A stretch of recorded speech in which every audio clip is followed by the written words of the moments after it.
Good morning student. तो कल हमने आपकी जो कक्षा 10 का तीसरा अध्याय बहुपद वो शुरू किया था। कल हमने बहुपद के बारे में पढ़ा था, बहुपदों के शून्य के बारे में पढ़ा था और बहुपदों के शून्य के गुणांकों के संबंध के बारे में पढ़ा था। ठीक है, तो आज हमें पढ़ेंगे वास्तविक गुणांक वाले बहुपद पर विभाजन एल्गोरिथम, द्विघात समीकरण का मानक रूप और गुणनखंड विधि द्वारा द्विघात समीकरण का हल। लेकिन उससे पहले हमारा थोड़ा कल का था एक थोड़ा सा टॉपिक रह गया कि यदि हमें शून्य दिए हो, क्या दियो, शून्य दिए हो, द्विघात समीकरण क्या दियो, मूल, इनको हम थोड़ा बाद में पढ़ेंगे क्योंकि कल का हमारा एक छोटा सा टॉपिक रहेगा, उससे पहले पढ़ लेते हैं। जैसे यदि हमें द्विघात समीकरण क्या दियो, समीकरण के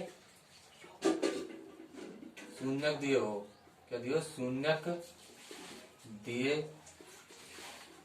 हो तो द्विघात समीकरण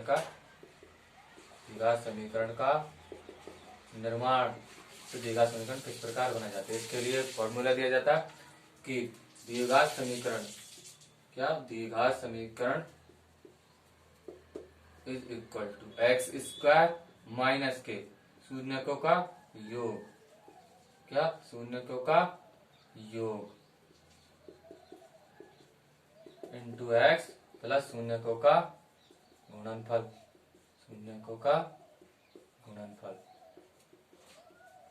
अब आपकी बुक में एक एग्जाम्पल दिया हुआ है जिसमें एक द्विघात समीकरण है, उसके शून्यकों का योग तो है 1/4 और उनका गुणनफल, शून्यकों का गुणनफल कितना है, -1, क्या है, -1।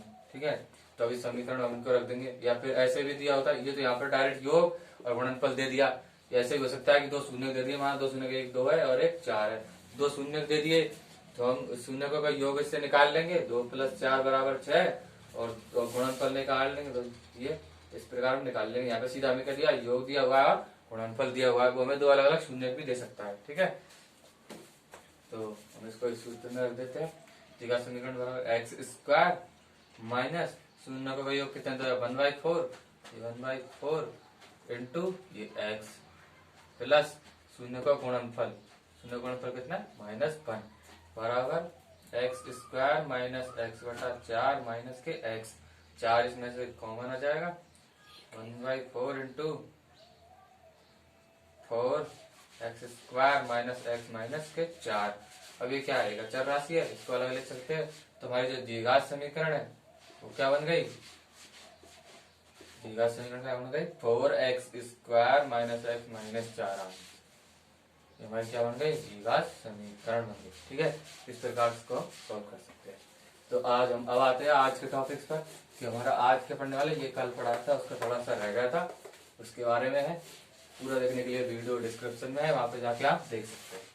ठीक है, तो आज हमारा पहला टॉपिक है वास्तविक गुणांक वाले बहुपद पर विभाजन एल्गोरिथम के बारे में हम फर्स्ट चैप्टर में पढ़ चुके हैं। वहां पर हमने बीजीय राशियों के बारे में पढ़ा था, हम यहाँ पर बहुपदों के बारे में विभाजन एल्गोरिथम पढ़ेंगे। ठीक है, इसके बारे में बहुपदों के बारे में विभाजन एल्गोरिथम के बारे में पढ़ेंगे। तो ये एल्गोरिथम विभाजन एल्गोरिथम है, उसकी प्रमेय क्या होती है, विभाजन एल्गोरिथम क्या होती है कि भाज्य बराबर भाजक इंटू भागफल प्लस शेषफल।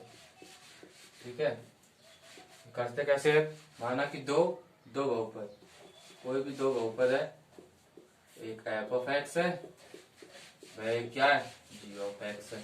ठीक है, तो हम क्या करते हैं, इनको अलग अलग मान लेते हैं। ये जैसे हमने f(x) में भाग देते हैं g(x) का। ठीक है, इसको किस प्रकार सॉल्व करते हैं कि ये f(x) है, f(x) में g(x) से भाग देते हैं, क्या देते हैं, भाग देते हैं।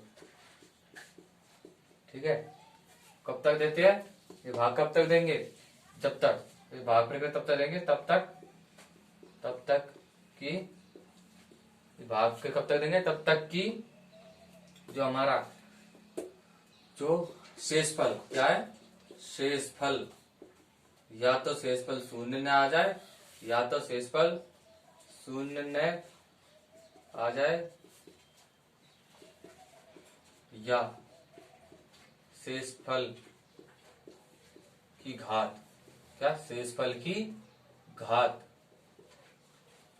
शेषफल की घात क्या हो, भाजक से छोटी ना आ जाए, क्या नहीं आ जाए, भाजक से छोटी ना आ जाए, तब तक हम इसमें भाग देते हैं। यही हमारा विभाजन एल्गोरिथम है। ठीक है, तो हमें एक क्वेश्चन के द्वारा ज्यादा अच्छा समझ में आएगा आपको किस प्रकार भाग बहुपदों का में विभाजन एल्गोरिथम लगाई जाती है। ठीक है, तो इसको मैं हटा देता हूँ।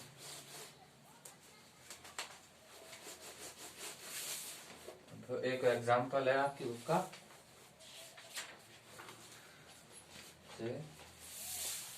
एफ ऑफ एक्स तो दिया हुआ है 3x² माइनस के एक्स क्यूब माइनस के 3x प्लस के 5। ठीक है, और जी ऑफ एक्स दिया हुआ है आपको x माइनस 1 माइनस x²। ठीक है, तो सबसे पहले भाग देने के लिए हमें क्या देखना है, ये हमारा एफ ऑफ एक्स है, ये हमारा जी ऑफ एक्स है। तो भाग देने के लिए सबसे पहले जो सबसे बड़ा गुणांक है उसको क्या लिखना है, सबसे पहले आगे लिखना है, यानी कि x³ आ जाएगा, तो 3x² माइनस के 3x प्लस 5। इनको इस प्रकार घातांक के घटते क्रम में व्यवस्थित कर देंगे। इसी प्रकार जी ऑफ एक्स को लिख लेंगे माइनस के x² प्लस के x माइनस 1। ठीक है, तो इस प्रकार लिख लेते हैं। ठीक है, तो अब भाग देने के लिए क्या करते हैं, हम वैसे भाग दे देते हैं, लेकिन बहुपद है इसका इसमें एकदम कैसे भाग देंगे, तो भाज्य का पहला पद, भाज्य का पहला पद क्या है, माइनस के x²। ठीक है, भाज्य के पहले पद में भाजक के पहले पद का भाग देंगे। ठीक है, तो माइनस से माइनस कट गया, x² से x कितनी बार कट गया, x बार, तो ये भाग कितनी बार जाएगा, x बार। ठीक है, अब ये जो x आया, ये जो x आया उसको दोबारा किससे गुणा करना है, भाजक से, यानी कि x को भाजक, भाजक कितना है, x² प्लस x माइनस 1, ये क्या है, भाजक, किससे गुणा करना है, भाजक से गुणा करना है, जो x है उसको किससे गुणा करना है। ठीक है, अब इसको x से भाजक से गुणा करेंगे तो कितना आएगा, माइनस के x³ प्लस के x² माइनस के x। अब इसको खा लेंगे, इसको यहाँ पे लिख देंगे जस्ट इसके नीचे, माइनस के x³ प्लस के x² माइनस के x। अब क्या करते हैं, घटाते हैं, तो इनको घटाते इस प्रकार है, जो नीचे वाला है उसका चिन्ह चेंज कर, जैसे यहाँ पे माइनस है तो प्लस कर देंगे, ये प्लस है ये माइनस कर देंगे, माइनस है तो प्लस कर देंगे, तो क्या होता है, घटा जाता है। लेकिन हम घटाते कैसे भी बहुपदों को, जो प्लस का उसको माइनस कर देते हैं, चिन्ह चेंज कर घटाते। अब हम ये वाले चिन्हों को नहीं देखेंगे, इन वाले नीचे वाले चिन्हों को देखेंगे। ठीक है, ये x³ प्लस माइनस का, ये x³ प्लस का, ये कट जाएंगे, दोनों कैंसिल हो जाएंगे। ये माइनस प्लस के 3x², ये माइनस के x², तो कितना बचेगा, 2x² बचेगा। ये माइनस का 3x है, ये प्लस का x है। ठीक है, ध्यान रखना चिन्ह नीचे वाले देखने हैं, ये ऊपर वाले चिन्हों को भूल जाइए। अब ये कोई चिन्ह नहीं है अपने, ऊपर वाले चिन्हों भूल जाइए। ठीक है, तो कितना बचेगा, माइनस 3x और ये प्लस का x, तो कितना हो जाएगा, माइनस का 2x, ये प्लस 5 यहाँ पे उतार लो। ठीक है, अब फिर से जो भाज्य, अब इसका इसमें भाग देना अपन को, ये क्या हो गया, भाज्य 2x² हो गया, इसमें हमें भाग किससे देना है, भाजक के पहले पद का, क्योंकि माइनस के x² का, तो x² से x² कट गया, तो ये माइनस माइनस कितना बचा, माइनस के 2, तो यानी कि -2 बार तो इसमें भाग जाएगा। ठीक है, अब -2 को minus x² plus x minus 1 से गुणा करना है। ठीक है, तो कितना आएगा, प्लस के 2x² माइनस के 2x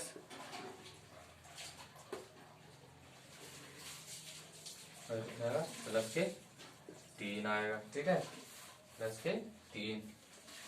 अब इसका कोई फिर से, ये प्लस का यहाँ पे, तो ये माइनस, ये प्लस है ये माइनस है, तो ये प्लस है तो ये माइनस। अब इन चिन्हों को भूल जाइए, क्यों करना है, नीचे वाले चिन्ह से करना है। ये प्लस का 2x, ये माइनस का 2x, ये कट गया, ये भी कट गया, 5 में से 3 गए तो क्या है, 2, 5 में से 3 गए तो कितना बचा, 2 गए तो कितना बचा, 3 बचा, शेष पर क्या बच गया, 3 बच गया।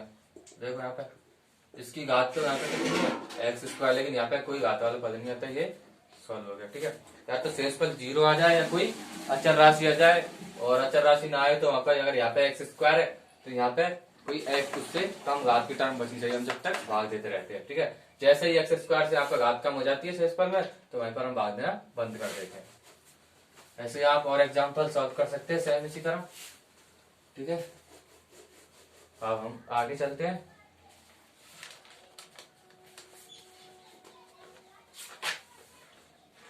तो आगे है द्विघात समीकरण का मानक रूप। क्या है दूसरा? द्विघात समीकरण का मानक रूप। द्विघात समीकरण का मानक रूप। द्विघात समीकरण का मानक रूप।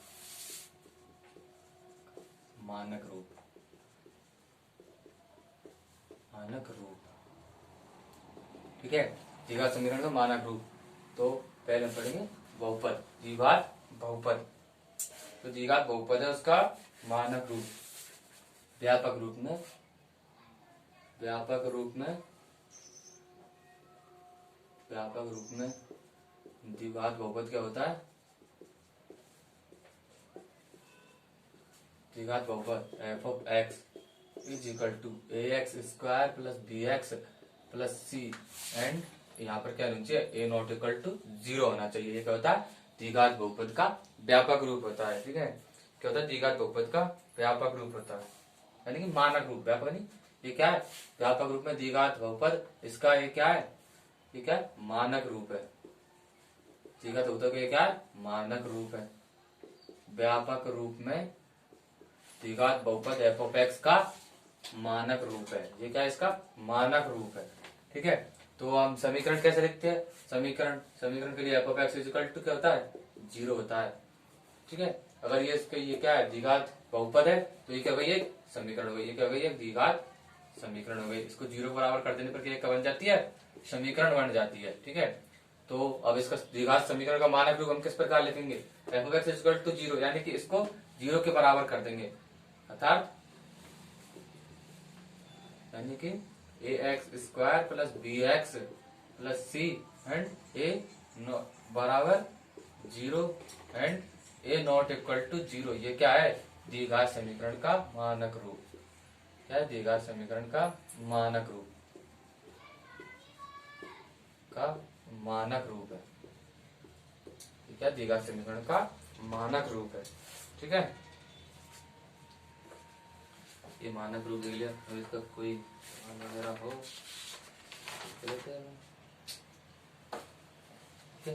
ये होगा द्विघात समीकरण का मानक रूप निकालना कि मानक रूप क्या होता है।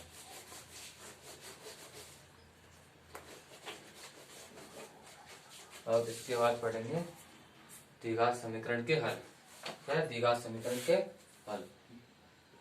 द्विघात समीकरण का हल कई प्रकार से निकाल सकते हैं। तो आज हम पहला पढ़ेंगे कि गुणनखंड विधि द्वारा द्विघात समीकरण का हल। गुणनखंड विधि द्वारा द्विघात समीकरण का हल। गुणनखंड विधि द्वारा द्विघात समीकरण का हल के बारे में पढ़ेंगे। ठीक है, जैसे कोई भी द्विघात समीकरण है, यानी कि F of X is equal to A X square plus B X plus C. ये क्या है? ये क्या है? कोई भी द्विघात समीकरण है। ठीक है, ये क्या है? कोई भी द्विघात समीकरण है। या इसको हम एफ ऑफ एक्स बराबर 0 या X square plus B plus C equal to 0, ये क्या हमारी द्विघात समीकरण है। ठीक है, जब हम इसको सॉल्व करेंगे तो क्या होते हैं? एक्स के 2 मान प्राप्त होते हैं। क्या होते हैं? हमें जब हम इसको सॉल्व करते हैं, यानी कि F of X equal to 0 करके इसको हल करते हैं, तो इसको रख कर हल करने पर एक्स के 2 मान प्राप्त होते हैं। क्या होते हैं? एक्स के 2 मान प्राप्त होते हैं। ठीक है, तो माना एक हल क्या है? एक एक्स बराबर अल्फा है। ठीक है, तो क्या है? कोई एक एक्स बराबर अल्फा है। तो जो एक्स बराबर अल्फा है, ये एक्स बराबर अल्फा क्या करेगा? एक्स बराबर अल्फा द्विघात समीकरण F of X is equal to 0 को संतुष्ट करेगा। क्या करेगा? F of X equal to 0 को क्या करेगा? संतुष्ट करेगा। अर्थात यानी कि जब हम समीकरण में, यानी कि एफ ऑफ एक्स क्या रखेंगे? अल्फा रखेंगे, तब भी समीकरण का मान क्या आएगा? 0 आएगा। इसी प्रकार दूसरा, माना कोई दूसरा एफ ऑफ बीटा, एक्स बराबर क्या आया? बीटा, तो जब एफ ऑफ बीटा रखेंगे तब भी समीकरण का मान क्या आएगा? 0 आएगा। ठीक है, तो इस प्रकार हम इसका गुणनखंड विधि द्वारा हल करेंगे। अब एक एग्जांपल देख लेते हैं, इससे और क्लियर हो जाएगा।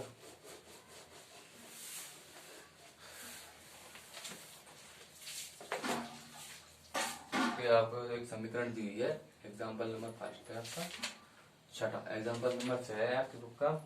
X cube minus 3x plus के नहीं माइनस के 10 इजकल टू 0 के क्या निकालने, शून्य का मूल निकालने, क्या निकालने, मूल निकालने।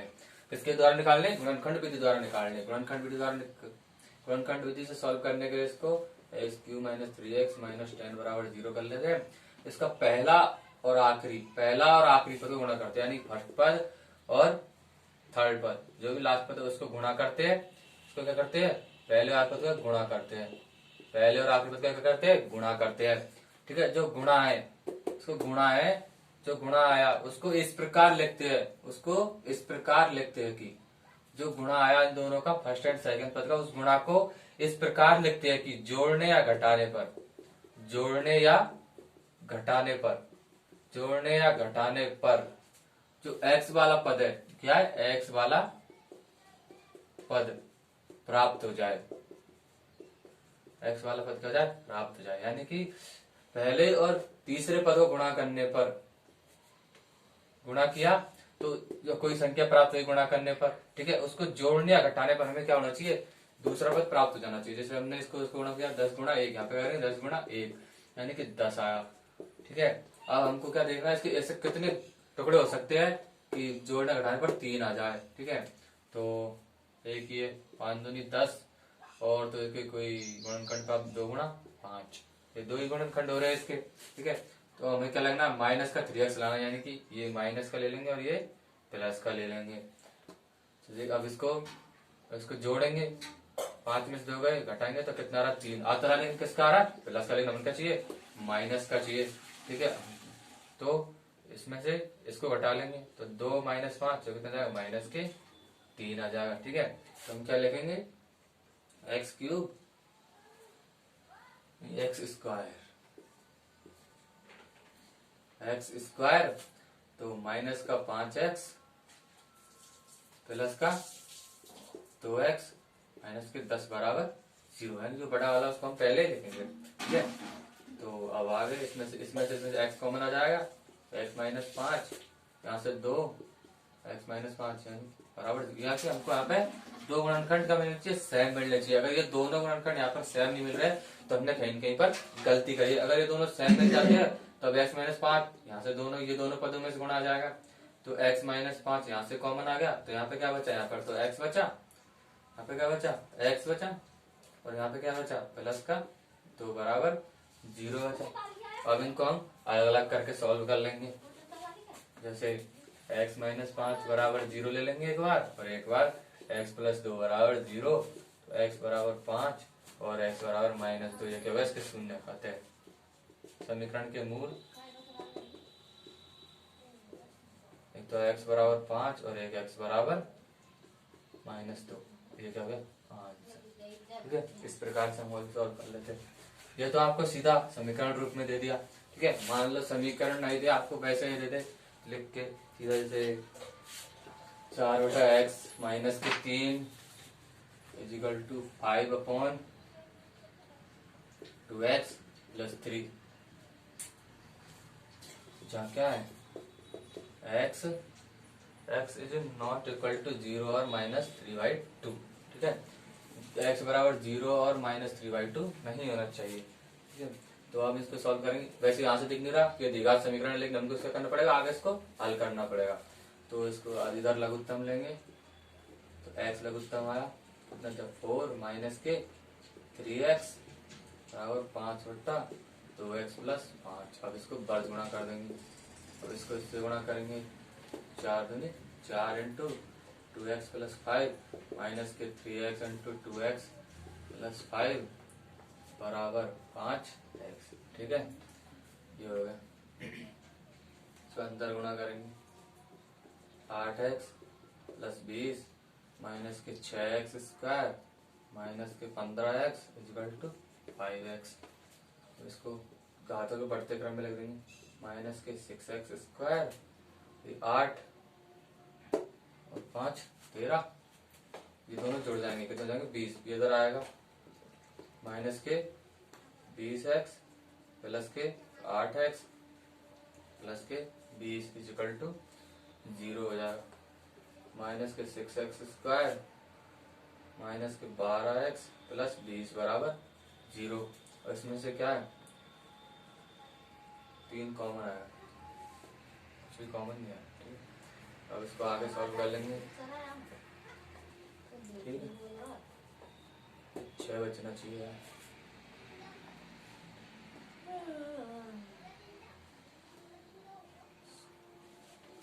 7।